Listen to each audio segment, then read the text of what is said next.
Մի րոպե, եկեք սկսենք սկզբից։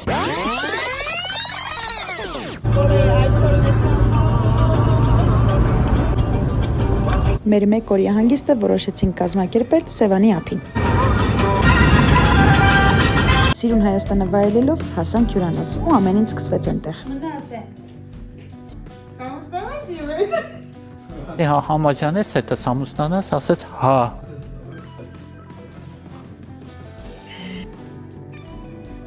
Ասեցա ու ես շատ երջանկացա։ Հիմա ձեզ ցույց տամ մեր հյուրանոցի համարը։ Իսկ հյուրանոցի անունը խոստանում եմ վերջում կասեմ։ Հյուրանոցի բոլոր համարներն ունեին պատշգամբ ու բոլոր պատշգամբները նայում էին մեր հրաշք Սևանին։ Շատ գեղեցիկ էր տեսարանը, կարելի էր ամբողջ օրը այստեղ անցկացնել։ Ամենաառաջին պատճառը, որ կարելի է այստեղ հանգիստը անցկացնել, տաքացվող լողավազանն է։ Ու բացի դրանից լողավազանն աշխատում է ամբողջ օրը, այսինքն որ ժամին ուզեք կարող գնաք լողավազան։ Ուզում եմ ձեզ անկեղծ ասել, որ ինձ ոչ ոք չի խնդրել, որ հյուրանոցը գովազդանեմ, սա բարտեր չի ու սա գովազդ չի։ Ոչ մի կոպեկ չեմ ստացել, հրաշ ջան։ Պետ եկամուտների համար եմ էլի ես ամեն ինչ ասում։ Որ չմտածեն գովազդա կանասեն հարկեր վճարի։ Սա ուղղակի իմ անկեղծ կարծիքն է առանց որևէ շահի։ Ու մենք էլի խոստացանք մեզ, որ ամեն 2 ամիսը մեկ գոնե 1 օրով պետքա պարտադիր կազմակերպել հանգիստ ու կտրվել բոլոր աշխատանքային գործերից։ Ինչպես խոստացել էի, հյուրանոցի անունը թողում եմ ներքևում։ Ամենակարևորը չմոռանաք հետևել ինձ։